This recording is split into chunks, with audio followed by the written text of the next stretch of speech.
All right, we're live on Facebook. Let me know when you can see me, Matthew. And we got Instagram going ham. Alrighty.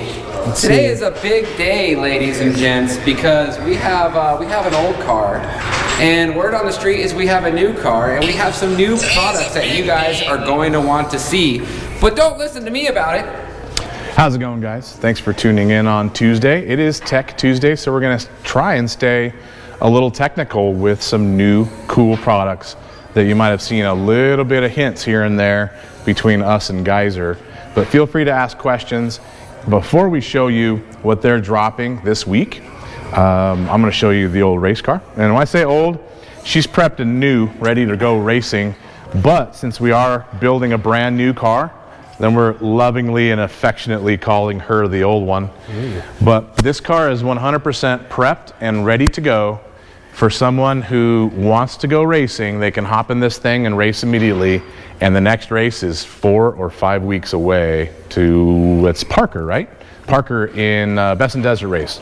Parker so 250. If you haven't finished your new car, kind of like us, way behind on finishing it. Darren. Friday. Then you might need a new car, or you might need a car to go racing. Then you could buy this and race tomorrow. So keep it in mind. The price is $70,000. That comes with spares to fill 2 chase trucks, engines, trannies, spare sets of shocks, arms, axles, drive lines, you name it. We got piles of spares for this car, and it is ready to go. Steve. Justin. Yes, sir. Does that car come with this wrap? It does not. Oh. It does not. Let me clarify. $70,000 gets you the car and the spares, and it gets you your own wrap. Ooh. So as long as you take the car after you buy it from us over to Wolf Designs, then they're going to put a wrap on it for you. That way our shock therapy stuff doesn't leave the shop on someone else's car. You got Phil Blurton. Just wanted to let you acknowledge UTV versus Class 10 at King of the Heaveners Desert Challenge. I think that is an amazing class. Phil, I'm going to put my money on you. You know why?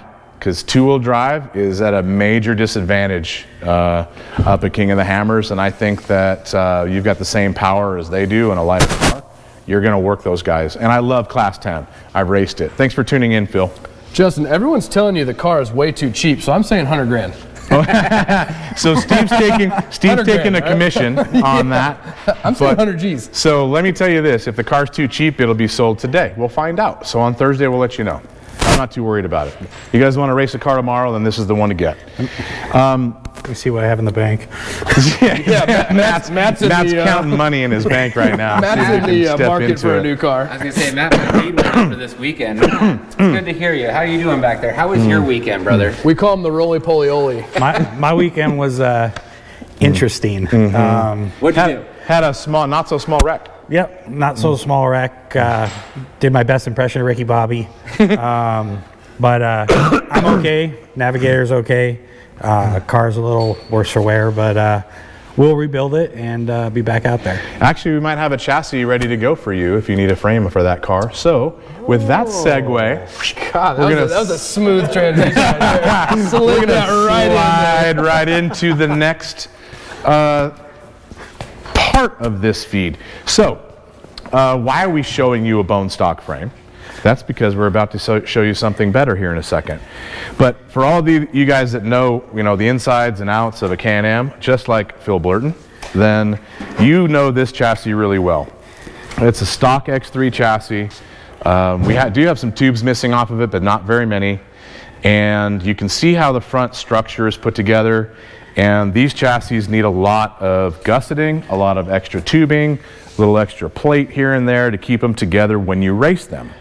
That is not necessarily the case if it's just a play car, but if you run the car hard, then you're going to find some weak spots. Some of them typically are going to be shock mounts. These like to crack when you run cars hard.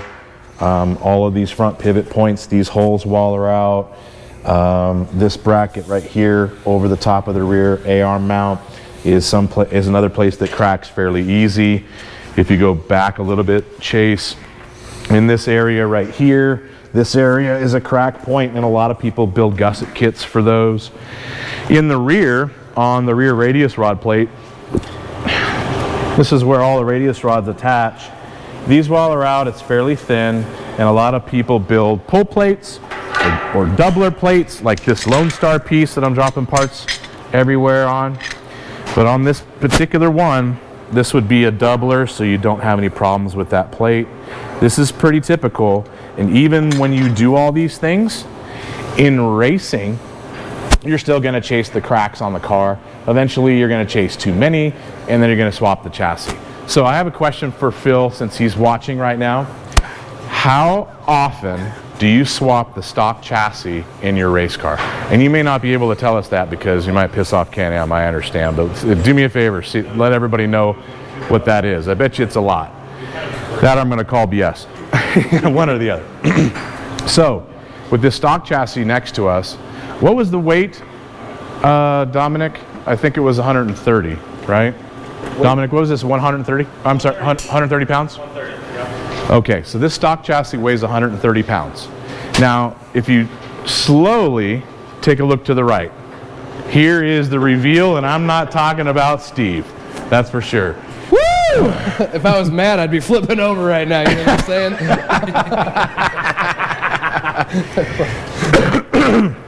All right, here it is. Product release. A brand new stock chassis built by Geyser Performance. This chassis is 100% chromoly. It is not the same material as the stock chassis that tends to have longevity issues when racing. This is a 100% 4130 chassis, and it already has all of the weak spots adjusted, supported, gusseted, extra tube, or even thicker tube.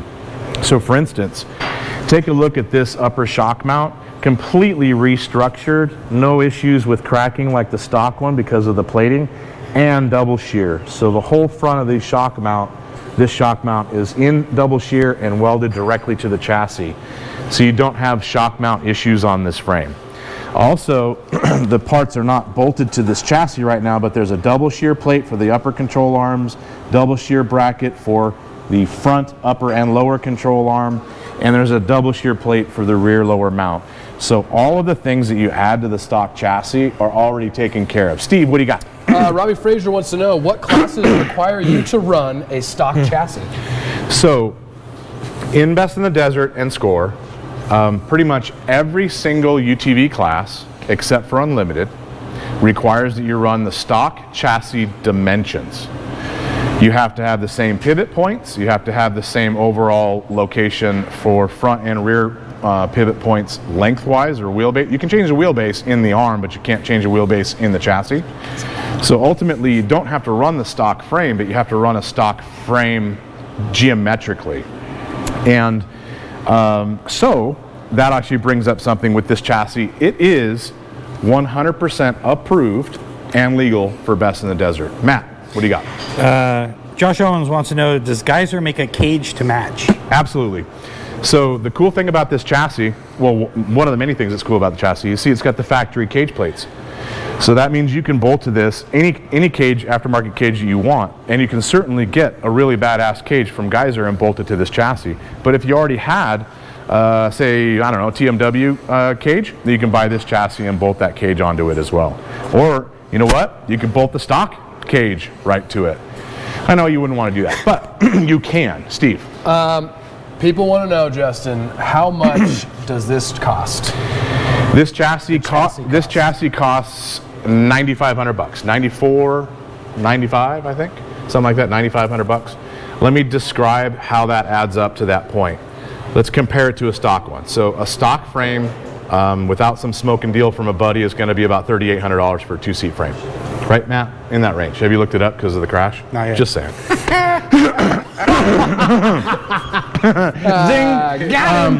So chassis about $3,800, and then on top of that, you're going to spend another $2,000 in brackets, double shear kits, all the things to try and strengthen the car. And even those are not strong enough compared to this chassis. You're going to spend another $2,000 on fabrication between making all of these double shear plates. Look, check out this. I mean, this lower bracket right here, nobody makes a kit for this.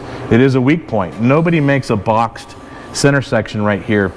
Nobody makes these gussets on the side. So you're going to pay somebody to do all that. So $3,800 frame, $2,000 in bolt-ons, $2,000 in hand fabrication.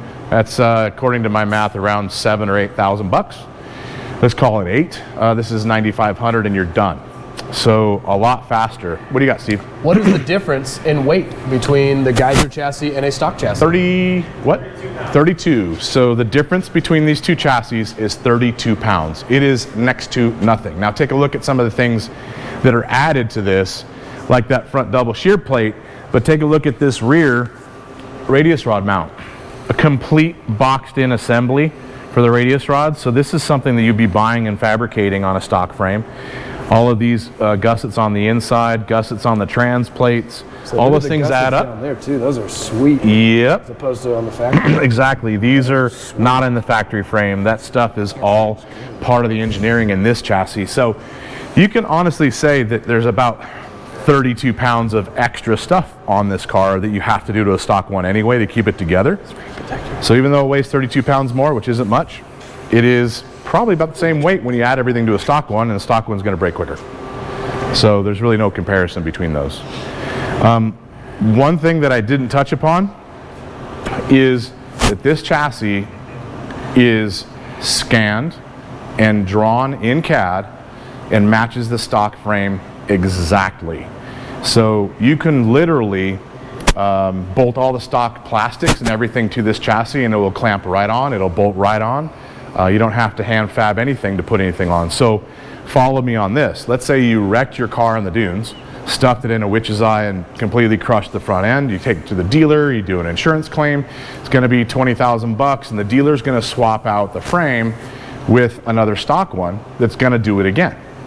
Well, you could spend some more money, buy this chassis, and do a frame swap on your wrecked car to this chassis and not have any of those breakage problems and have a stronger car going forward after that insurance claim. Something honestly really, really cool, so you don't ever have to do it over and over again with weak parts. Matt? Corey Housefield wants to know, do we make Polaris frames? So right now Sean is not, or Geyser is not making any of the Polaris stuff. I don't know if he's got plans or not, but you should probably call them and ask because they're going to be able to tell you. Steve? Are they going to make this frame in a 4-seat? I do think there's plans for that. It hasn't happened yet, but I'm sure it's coming very soon. And that's a really good one because the 4-seaters have a lot of weak spots right in the middle, in the seating area being longer right there too, and this would cure all of that. Hall Designs, I missed it. Who's building this? Sean over at Geyser Performance. Big G on the front if you want to take a look at that. I know Mr. Galindo over here thinks it's for Galindo, but it is not. It's for Geyser. UTV Guide just said racing just got more expensive. No, John, I would say otherwise. I would go the other way because I think you spend $9,500 on this frame and build your race car around it. You don't have the fabrication that you're doing on a stock one. You don't have the time and the effort and the money in buying all those parts. And you don't have as much prep work between races because you know this one isn't breaking. So between races, it's less time, less effort, less money, and I think that overall racing with this chassis is cheaper. Justin, I do have a question by TH Media 1.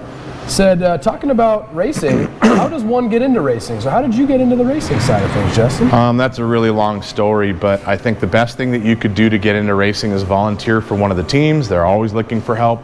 Volunteer for a whole season, help them out from race to race. You'll see what's involved. It's quite a bit. It's not easy. And then decide if you want to spend the money to go racing. Matt can tell you it's not cheap, especially when you wreck your car.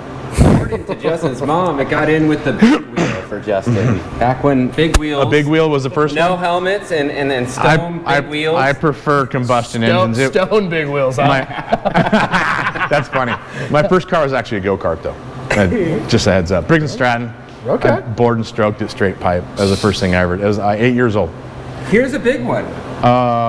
Screw you, Chase. Matt has a question. Yeah. All right, Peter Quaid wants to know, do the VIN numbers go on the car or the frame to make it street legal? On the frame, and you can pull a VIN plate off of your factory frame and weld it to this one, and you will be legal. We do that all the time with the race car. Jojo Gallegos. Is it best in the desert legal? It is. This car is best in the desert legal. It's actually signed, sealed, and contracted. We are locked in, best in the desert legal. And if you guys are actually racing, then you know that best in the desert requires that you use this factory radius rod plate. No longer. They do not. This bulkhead has now been approved. You do not have to have that factory plate in there with the bulkhead. The bulkhead is now legal. Heads up. You guys good? Yeah. If Oh, you yeah. are. All right. Let's So get Chase fired now. So before we started the video, just to let you know, before we started the video, I showed Chase on the new race car all the things I don't want him to put on the video, things that I don't want everybody to know yet, and I told him if he shows one of them, he's fired. It'll definitely be your last dance, like you were talking about earlier. So help me For God. sure. So everyone Steve is help trying to me. make sure he shows something on there, so he's gone. Doesn't he literally have his replacements sitting off to the side? Oh yeah. His replacements are right over Are there. literally watching. We're interviewing video guys right now, and I wonder what Chase is thinking. What's going through your mind right now, Later, Chase? You know, I was kind of thinking what I was going to eat for dinner, but now I'm more so thinking about how I'm going to eat dinner. How you- So it's kind of like, it's one of those things, you know? All right, so let's see if we can fire Chase if he shows the wrong thing. All right, hold on. I'm going to stand Hashtag right later, here. Chase. Don't All ask right. any questions, people. And maybe back up and show the whole thing. So here is our brand new race car. We're still in the middle of the fabrication stages. We got 5 weeks to finish it and hit the first race. I think we're probably pretty close. We'll probably make it, but it's going to be tight. So this frame, go ahead, Steve. Your brother said Chase posted shit I asked him not to. Yes, he did. And you got fired for a couple of days before we brought you back for doing that. That's for sure. Okay, so here's our new race car. It is based off of that Geyser chassis. So if you take a look at, say, the firewall on our race car, you'll see that all the factory plastics mount up in here. All the factory, say, grommets for the steering and access points through the firewall are all bolt on. Fenders bolt right up. See the kick panels on the bottom of the door area? Those all bolt right up. So you can save money when you go racing, not having to build everything out of hand fabricated aluminum panels. Just take all the stuff off your stock car and bolt it right back on the car, on this new chassis. Now we are running a Geyser boxed arm set in the back. We've got tubular Geyser arms in the front. You guys can do a suspension of choice with this chassis. Everything works. We're also running a ZRP hub. You can also see this is a nut design, so this threads on and removes the factory clips that are known for pulling out and popping out and ruining races. Designed that myself. All you. There you go. So our goal with this new chassis is, with this new race car, is to keep it as stock as possible and as light as possible, and see if we can't have a more competitive car for this season with less weight. And if Phil is still watching the feed, then he will tell you weight is a big deal, because I know he and Bo Judge will diet before races to get down to weight, just to shed some pounds. I'm not willing to do that. Don't we do more tacos? I think we actually eat more and drink more maybe before the races. It's not good. So, but we have some fun. That's all that matters. Those when we're dang playing around. pre-runs. So here's the new chassis, you guys. Mostly Geyser and factory. We're in the middle of doing the aluminum work, firewalls and dashes, electronics. We're not going to show you the electronics because we've got some cool stuff in there we want to keep secret. But Are you we sure you don't want to open the door for Chase to? It's Yeah, okay. Steve, Chase. I mean, you want to lift the camera up and you want to show that other dash, or? there's a door that's gonna be open, Steve. If you open Pandora's box over here. Should have written that on the door. The major concentration on the car is keeping things light and low. We'll see how it turns out. You never know until you put on a scale. And I'll tell you this, no matter how light you try to make something, it's always heavier than you think it is. Every single time, no matter what. What do you got there, Steve? Just someone wants to know if we can show Matt's crash so we can see everyone's reaction. Do you have video in your phone of you going tire to tire? Yeah. You can't pull it up though because you're on the feed. Maybe we'll post it later. You know what, guys? Just go to Matt's social media. He's got it up over there. You guys can see the video over there. Any questions? Anything? Otherwise, I'm gonna get the hell out of here. I mean, why do we need to talk about race car stuff when we're not going to show everything, right, Chase? Yep. This is true. We could cut it right now if you guys want to. We could get going. Just to keep you from getting fired? Yeah. Hey, we don't have to. You know. I say we Why don't you can turn around and show stuff on the car? I mean, you never know what you're going to see. go higher. Go higher. Life Chase. is like a box of steel. You never know what you're going to get. A box of steel? Yep. Oh, all right. Well, that's fine. Now, if you guys want to look a little deeper, if you're thinking about going racing, I would suggest buying a chassis from Geyser because you're going to spend a lot less time and effort prepping the car throughout your first year. Stock chassis, they'll go a race or two, but then all of a sudden everything starts breaking. It's a different thing every single race, and you're going to chase it and have a lot of short races. Just skip right past that, throw a Geyser chassis in there, and you'll have a much better finishing rate. Matt? Scott Boeck says, on the Geyser frame, why is there no bars to tie in the upper part of the frame? Well, because the cage normally does all that structure. So once you bolt the cage to this, then that's cured. But I will say this, the stock frames, when you don't have a cage on them, they will flex a ton in the middle, and it's hard to line cages up on stock frames because everything's moving. The structure and chromoly that's in that Geyser frame, it doesn't move around when you unbolt the cage, and that'll tell you a lot about how much better it's built. For 32 pounds, it's a must. So, Mr. Crowley, a UTV guide, I think consider it on maybe one of your older cars that's about timed out. People would like to know, they really want you to post the video to your Instagram, but nobody knows your Instagram. Is it Shock Doc Matt? Or? I will post it on Shock Doc Matt. Okay, Shock Doc Matt. I don't follow him either, it's okay. Nick Martinka. I bet the price for Gotti just went in half. As well as Laser Crawford, famous skater in the Valley, said Josh Mesker is the best filmer for y'all, and he's doing great, Laser. Awesome. Yeah, Josh is killing it right now, so we're happy. Is Matt getting one of these chassis? He needs one, that's for damn sure. He's getting the stock one, though. That's my budget. Justin, I do have a question from Ryan Van Valkenburg. Said, what's the difference in the way the Geyser sway bar is set up than our sway bar setup? So there's on the front. Let me clarify that because there's two different ways. If you look at this chassis, it's got the stock mounts. So this one's got all the stock mounting. You can throw a factory sway bar in there and you're good to go. Now, we opted to not go that route on the race car. If you look at this one, we don't have those mounts on this chassis, and we're going with an aftermarket sway bar. One of the reasons is a little bit of weight, and number two, tunability. So we want to run possibly a different sway bar in every single race depending on how we want the car to work. And this is an easier way for us to do that. Yes, Matt? Thomas Upshaw wants to know, don't you need door bars and door intrusion bars to be legal? You do. So Chase, you might want to lift up the camera and show the other side. You can see the door bars we put in our race car. Please do it. What do you? I don't even know. Luckily, I don't know what those are. Please do you it. guys are not going anywhere. Yes, you do, to answer your question, but remember that is a factory replacement. So what you're going to do is add those bars yourself if it's a race car, and if you come over here, you can see there's one right there. Another one right there. So we've got our intrusion bars behind this template. Be careful, Justin. Chase, so they can see the. So Maybe I should rip this off real quick, Chase? So they can see the welds. Can we pull this off? Steve, no. Maybe tomorrow. Yeah, right. Another thing you can take a look at on the front of this car is this hub is a double shear style hub. So from this direction, you see there's no ball joints in this assembly. This is a uniball and double shear on the bolt. So you don't have any ball joint problems with this. No what do you got, balls Matt? or joints. No balls. It's making fun of me, but I gotta say it. George Sanderson said, poor Matt's Navigator. Dude's got brass ones to keep getting in that car. Luckily, you keep changing Pretty them funny. right I said you don't have the same one because no one wants to get back in with you. Mm-hmm. And then if it's his wife, he lets her drive, right? Correct. Yes, very nice. You're a smart man, Matt. I'll give you that. We did one race together, lasted one lap, and that was it. What is the wall size on the Geyser chassis as opposed to the OEM? So that is more complicated than I could tell you on the speed, but I will tell you that on the stock chassis, it's pretty paper thin.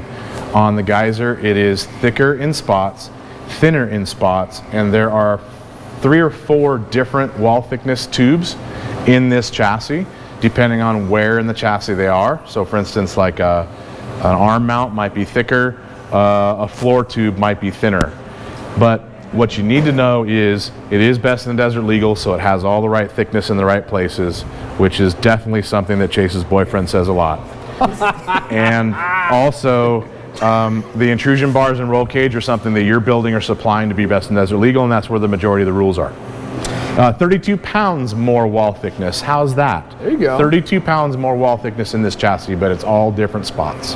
Vinchizo_1, Sean Geyser is a beast. This is true. Yeah. How about you guys? Got anything else? We're going to get out. Just got a bunch of people volunteering to be Matt's co-driver, but I would strongly suggest not. You better have a good chiropractor. Yeah. UTV Guide had one little fun bit of information he would like to claim. What do you got? Phil has been running the same 2017 chassis since his first race on an X3. Really?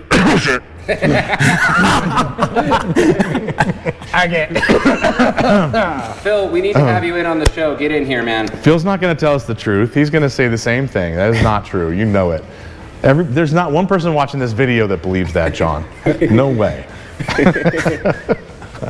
All right. Can we get out of here? Yes. You guys are slowing down. You're not keeping the pace. Let's just make this a short one. And, Yeah, let's just go get out. short and sweet. If they want to find this frame, who do they contact? They should contact Geyser Performance. What do you Isn't got? the number right there? Yeah, I mean, just right over the top of this door bar, you could take a look at it. There's a plate. Right here, right? Yeah, that's it. All right, so you guys contact Geyser Performance. There's a logo for you. I'm not going to give you any information because if you don't know how to ask the Google, then you shouldn't be buying one of these chassis. So contact Sean and he will get you all the questions answered and he'll get you hooked up with a chassis. And they are popping them out of an amazing fixture. Hopefully he shows some of the pictures of all the structure and that fixturing that takes care of this thing. It's perfectly straight. So ask them for information. Thanks for tuning in for Tech Tuesday. Really appreciate that. And do not forget the old girl's for sale. 70 grand with a whole bunch of spares. You can go racing at the first race without even having to build a car. Just hop in this thing and go. And if you buy it, we will give you all the information on how to keep up on it and all the little tricks that we run into. So that way you're prepared for the next few races after you run it the first time. Call us if you have any questions about this one. Serious only. I'll give you a detailed list of what's in the car. There's quite a bit. Steve, can you take us out of here? Yeah, if you guys are looking to buy a race car and or buy our parts, you can call into the shop at 623-217-4959 or visit our website, www.shocktherapist.com. Why do I feel dirty when you say that? Because I try to make it dirty. Because I know it makes you uncomfortable.